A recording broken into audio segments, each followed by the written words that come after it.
शांति। 26 सितंबर।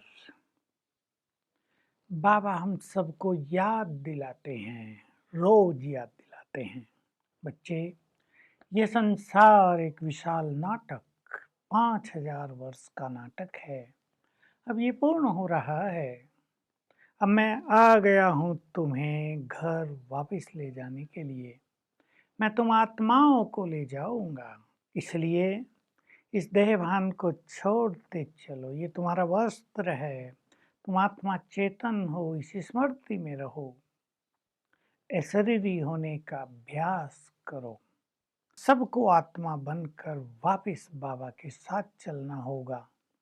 इसलिए अपनी स्थिति को अभी परिपक्व बनाना है। जो कुछ होगा उसे देखने के लिए अपने को तैयार करना है। हमें यदि यह अभ्यास होगा, इस नाटक में हर आत्मा अपना अपना पार्ट बजा रही है। अब सबका पार्ट पूरा हुआ। सब कुछ यहीं छोड़कर आत्मा होकर सबको वापस जाना है, तो बहुत अच्छी स्थिति बनी रहेगी। तो हम इस ज्ञान को रोज सुने, धारण करें, ज्ञान डांस करते रहें। हमारा मन खुशियों में डांस करता रहे कि हमें वो सब कुछ मिल गया, हमने वो सब कुछ जान लिया जिसकी ज़रूरत थी। अब तो स्वयं भगवान आकर हमारे सम्मुख बैठता है। बहुत ही बड़ी चीज़ है। तो इसकी प्रैक्टिस हम बढ़ाते चलें कि सब कुछ छोड़कर मुझे अब घर वापस जाना है। मुझे आत्माभिमानी होकर वापस जाना है। खेल चलता रहता है इस सृष्टि में। बाबा आते हैं, माया से छुड़ाते हैं। माया से युद्ध होती है और कई बच्चे फिर बाबा को छोड़ देते हैं, तो माया पावरफुल बनकर बाबा से छुड़ाने लगती है।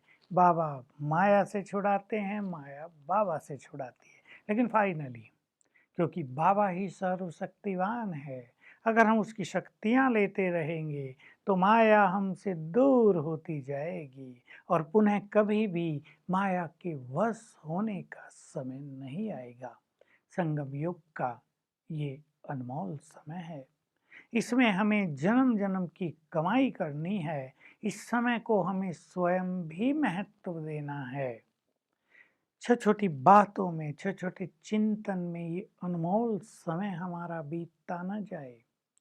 सभी संबंधों में रहते हैं, दूसरों के संपर्क में रहते हैं। सबके पास एक परिवार है, एक टीम है।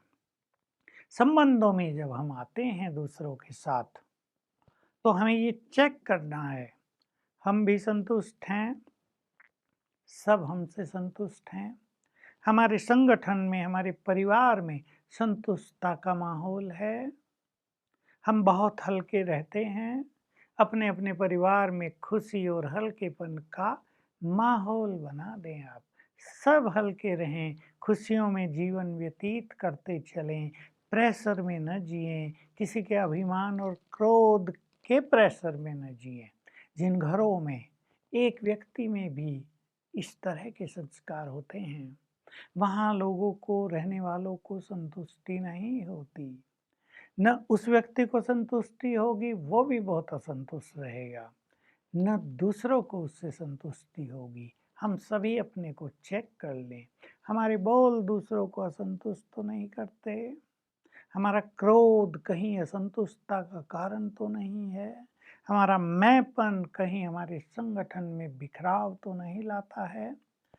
तब यदि हम इनसे मुक्त होंगे, तो हम पूरी तरह से स्वयं भी संतुष्ट होंगे, दूसरों को भी संतुष्ट कर पाएंगे और परिवार में बहुत ही सुंदर माहौल बना रहेगा। कईयों को साक्षात्कार करने की भी इच्छा होती है। ठीक है, श्री लक्ष्मी नारायण का साक्षात्कार बाबा करा दे, उसे थोड़ी खुशी हो जाएगी। लेकिन अगर हमें बनना है वैसा, तो उसके लिए राजयोग की साधना करनी ही होगी। इसलिए साक्षात्कार को अंतिम उपलब्धि मान लेना कि हमें तो सब कुछ मिल गया, ये गलत है। हमें राजयोग के द्वारा जो साक्षात्कार होता है, वैसा बनने की साधना अवश्य करनी होती है। इसके बिना साक्षात्कार का कोई महत्व नहीं रहता और हमें ज्ञान और योग के बल से सभी गमों से, चिंताओं से, दुखों से मुक्त रहना है। तब हम बेफिक्र बादशाह, बेगमपुर के बादशाह माने जाएंगे। तो हमारा जीवन ऐसा हो जिसमें कोई गम नहीं, जिसमें कोई चिंता नहीं। ज्ञान के बल से उन्हें हटाते चलें, बाबा को अर्पित करते चलें, तो हमारा जीवन एक बेफिक्र बादशाह की तरह हो जाएगा। हम बिल्कुल निश्चिंत होकर इस संसार में विचरण करते रहेंगे। तो आज सारा दिन हमें यह अभ्यास करना है, ये 84 जन्मों का हमारा नाटक पूर्ण हुआ। अब मुझ आत्मा को सब कुछ यहीं छोड़कर, देह भी छोड़कर, देह के संबंधी भी, देह के धन और पदार्थ यहीं छोड़कर वापिस जाना है।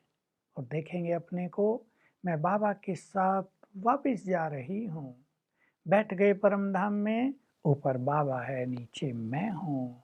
कुछ देर उसके वाइब्रेशंस में बैठेंगे और दिन में, घंटे में एक बार इसे अपनी स्मृति में अवश्य लाएंगे। Om Shanti.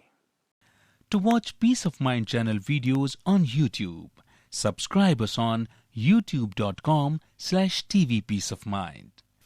Just a click for a peaceful life.